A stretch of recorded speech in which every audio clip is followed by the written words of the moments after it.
Hey everyone, Morgan here. So we're going to be introducing the concept of Lewis dot structures today.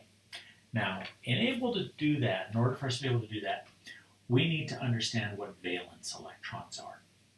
And these are the outermost S and P electrons in an atom. And the way we can determine that is really quite easy. If we look at a periodic table, group 1 has one valence electron, and group 2 has two valence electrons. Now we come over here. Group 13's got 3. 14 has 4, 15 has 5, 16 has 6, 17 has 7, 18 has 8. We're ignoring the d orbitals because we're just talking about the outermost s and p electrons. So, when I look at these species, I can actually indicate how many electrons are present with a number of dots. So lithium, go back to my periodic table, lithium's in group 1, therefore it gets one valence electron. Beryllium in group 2 is going to have 2, so it gets 2 dots. Boron has 3, I give it 3 dots. Carbon's got 4, I give it 4 dots. Nitrogen's got 5, so we put 5 of them. Oxygen has 6, so it gets 6 dots. Fluorine has 7, so we draw in 7 dots. And then neon has 8, which is a full s and p orbital, and it gets 8 valence electrons. Now, all of bonding can pretty much be determined now based upon the number of valence electrons something has. You probably noticed right away oxygen's got 2 open ones and forms things like H2O. Neon doesn't react because it has a full shell. So these are called electron dot diagrams. Now we're going to take it to the next step. Instead of just talking about specific atoms, we're going to talk about molecules. And when we do it as a molecule, it's called a Lewis dot diagram. H2. Now I'm going to color code things just to make our life a little bit easier. Hydrogen's in group 1, it has one valence electron. So there's the first hydrogen. Now here's the next hydrogen, which also has one valence electron. Now what I'm going to do is I'm going to put those two valence electrons side by side, and what they are forming is what we call a covalent bond. They are sharing the electrons and forming a bond. Both hydrogens have a full 1s orbital. Okay? Now, it doesn't matter that there aren't 4 electrons. It's the same 2 electrons that are filling both hydrogens' 1s orbitals, but it's still full and it's stable. Now, diatomic chlorine. Chlorine also has 7 valence electrons. So, I'm going to draw the 7 in. And then in another color, I'll draw the other chlorine and its 7 electrons. There you go. These are shared electrons. They are a covalent bond. Okay. This chlorine, it's surrounded by 8 electrons. This chlorine, it's surrounded by 8 electrons, and everything works. Both of those atoms are stable. We often refer to this as the octet rule. That when you have 8 electrons in the outermost s and p orbitals, or 8 valence electrons, an atom is stable. H2S. We're going to put sulfur in the middle. Okay? Now, it has 6 valence electrons because it's in group 16. We're going to look at the periodic table a lot during this. And the hydrogens on either side will take their 1 valence electron, because they're in group 1, and they will share that between the hydrogen and the sulfur. Stable, sulfur's got an octet. Hydrogen stable is just 2 because it only has a 1s orbital. Sometimes we call that a duet. Now carbon. Carbon has 4 valence electrons. And I'm just looking back up at here all the time to see how things are going. Each hydrogen comes in with 1 valence electron. I'll share that here. I'll share that here. I'll share that here. I'll share that one here. And everything's stable. Okay, the carbon is surrounded by 8. Now, it doesn't really matter whether you put the 2 dots vertically or horizontally. That's fine. See, these I've got horizontally, these I've got vertically. Whatever you do with it, that's good. Don't worry about it so much. NCl3, nitrogen in the middle. I'm going to put the 3 like that, and the other 2, because it's a total of 5. You can see that up here in this structure. And these 3 are basically open. Now what I can do is use them to bond to the chlorines. Chlorines each have 7, so 1, 2, 3, 4, 5, 6, 7. 1, 2, 3, 4, 5, 6, 7. 1, 2, 3, 4, 5, 6, 7. Now I kind of did those that way deliberately, just so that you could see, yes, they can be vertical or they can be horizontal. It's all the same thing. Okay? Each of those chlorines has 8 valence electrons. In fact, I'll circle that chlorine just to show it to you. It's surrounded by 8. The nitrogen is surrounded by 8. This chlorine is surrounded by 8, and that chlorine is surrounded by 8. Octet rule is satisfied for every atom. PCl3. Phosphorus, same group as nitrogen, so it's got 5, 1, 2, 3, 4, 5, and in fact it's going to look to be the same structure. That's because those atoms are in the same groups. Phosphorus and nitrogen are both in the same group, meaning they have the same number of valence electrons.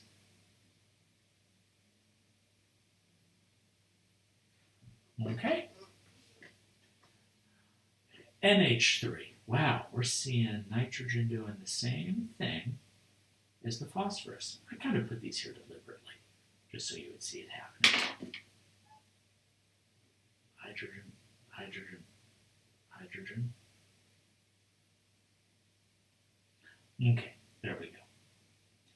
Now, all of those had something in common. One central atom, the nitrogen or the sulfur, the carbon. Okay, now this has got 2 carbons. So I'm going to do this carbon, 1, 2, 3, 4. Now I'm going to do the second carbon. I'll do it in purple. 1, 2, 3, 4. Now I've got 6 open electrons, and each one will share with a hydrogen.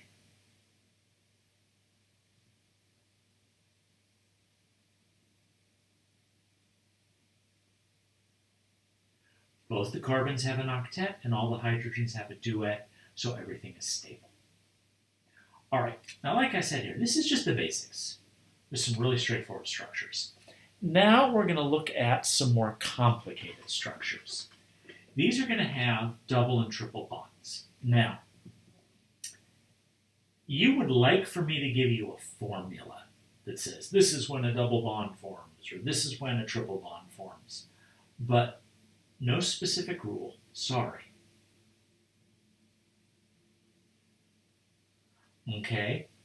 If single bonds don't work, well, then we try double bonds. Now, oxygen, O2. Oxygen and an oxygen. Now, each oxygen has 6 valence electrons. So what I can do is put the 6 on like this, and share there, and there, and there, and there, and there, and there, and it's wrong. Sorry, because, sorry, I put one too many there. Get rid of that puppy. Neither oxygen has 8. They have a lone electron on either side. That's not good. So what works better then is for each of the oxygens to share 2 electrons with the other oxygen. And that way I have 8 on either side. Both oxygens are surrounded by 8 electrons. And that's called a double bond, because rather than sharing 2 electrons, it's sharing 4 electrons. Okay, now with nitrogen, which has 5 valence electrons, it turns out we get a triple bond.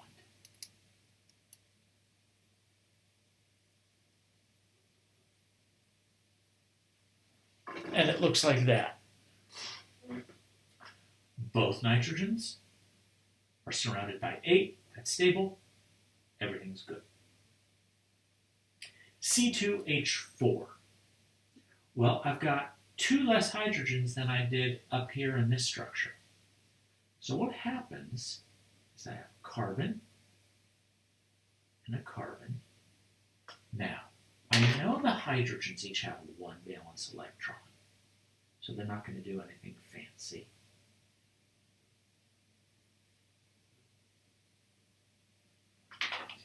And each carbon has 4, so we'll share 1 there and 1 there.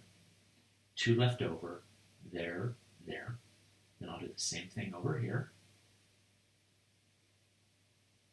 And the bonds form. The carbon C8, they're stable, that's good. C2H2, carbon, carbon. And out here on the ends, hydrogen, hydrogen. 1 valence electron for each hydrogen. We know the carbon has 4, share 1 with the hydrogen, and 3 will go in the middle as our triple bond. Okay, there we are. So there's some examples with some multiple bonds, some double bonds, and some triple bonds. Okay, now, next page. Let's talk about the halogens. The halogens are fluorine, chlorine, bromine, iodine. Now, halogens never double bond, never triple bond. So never double or triple bond. Now, I can think of one exception to this rule. We're not going to deal with it. It's an ion ClO3 minus. Okay? But otherwise, it doesn't happen. So if you see halogens, you know right away that they're going to stick to single bonds. Okay? And that's because a halogen like fluorine has 7 valence electrons. It just shares 1, and it becomes stable by having that octet. Okay. Now, some other exceptions to rules. Sometimes you can actually have an atom that can see more than 8 electrons. And those are the ones that are in period 3 and below. So when I look at my periodic table here, hydrogen and helium are period 1, okay? Lithium all the way over to neon is period 2. Sodium to argon is period 3. Now starting at period 3 and below, d orbitals are available. So d orbitals can hold more electrons. So if we have a place to put those electrons, some of these atoms will see more than 8. PCl5 is a really good example. Phosphorus in the middle. Now it's got 5 valence electrons, so I'm going to draw them separated out like that. Now each chlorine, which I know only forms single bonds, will come in with its 7 and share 1. Chlorine, share 1. That fills out the rest of the 7. Chlorine, share 1. rest of the 7. Chlorine, share 1. Chlorine, share 1. So each of those chlorines has 8, and the phosphorus has 10. But that's okay, because when you look at the phosphorus, it's in period 3. Anything period 3 and below, that can see more than 8 electrons. SF6, sulfur. In the middle, 6 valence electrons for sulfur. Okay, so a fluorine, I'll do them all the same color, shares 1. Boom, boom, boom, boom, boom, boom. A fluorine, boom, boom, boom, boom, boom, boom, boom. We already said the halogens only form these single bonds.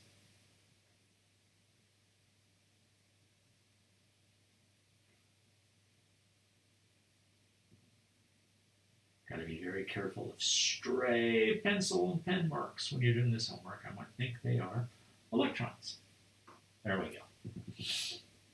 Now, a couple weird ones. Turns out xenon, even though it's a noble gas, can be forced into some compounds. It was first done by a guy named Linus Pauling over at Caltech. Now, the fluorines make things easy for me because I know they only form single bonds. So I'll put the 7 electrons on each of the fluorines, like that. Now, xenon already has 8, so 1 will go to that bond and 1 will go to that bond. That leaves me with 6 left over. And I'll put 3 lone pairs on that central xenon atom. Okay, it's surrounded by 10, but that's okay because it's in period 3 or below. In fact, you see it down here, it's in period 1, 2, 3, 4, 5. So period 5, can always see that. Now for the XeF4 xenon, let me add in my fluorines because I know they're only going to do single bonds, so they're easy to figure out.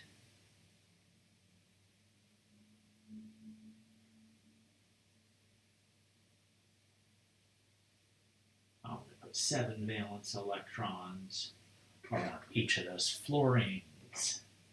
Now, xenon, I've got to share 1 with each fluorine, so that's 4 of the 8 that xenon have. 4 left over, I'll put them as lone pairs on the xenon. Now, sometimes we circle lone pairs just to make them more visible. It's not a matter of whether it's right or wrong, it happens sometimes. Okay, and we do have a few elements that can see less than 8 electrons on occasion. Basically, they're in groups 2 or 3, groups 2 and 3, and mostly it's just 3 elements. Mostly it's just beryllium, boron, and aluminum. There are a few others that happen sometimes, also in groups 2 and 3. So for something like BeH2, beryllium, it has 2 valence electrons. Now each hydrogen comes in with 1 valence electron. So there's only 4 electrons total. Okay, those are just some stray marks, ignore those. There's no way to put 8 around the beryllium this time. There are not that many electrons. Now, someone would say, well, is it stable like that? I wouldn't say it's stable. It's actually highly reactive and a very dangerous compound. But it is the correct Lewis structure for it. Boron is in group 3. So boron, 3 valence electrons. Now we've got some chlorines, 3 of them. We know the chlorines just do single bonds, so we can very quickly add them in and know that we have the right structure, even though boron's not seeing 8. Now, I got this wrong on a test the first time I took chemistry because I pulled in those electrons and tried to make a double bond between the boron and the chlorine. So that's why this is right here telling you that the halogens aren't going to form those double bonds. Now, some elements gain and lose electrons in compounds. We call those ions. ICl2 with a -1 charge is a good example of that. So I'm going to put iodine in the middle. I'm going to put chlorine on either side. Now these chlorines have 7 electrons, no double bond or anything like that. Fill those in. Now the iodine comes in with 7 plus an extra 1 because of the minus sign. So that's a total of 8. So 1 and 2 are used to form the bonds to the chlorines. That leaves me with 6, and they are going to form lone pairs on the iodine. And when something is an ion, we typically put it in brackets and indicate the charge on the ion like that. Okay, so that is a basic introduction to Lewis structures. You can have some homework doing this, and I hope it goes well for you. This is Morgan signing off.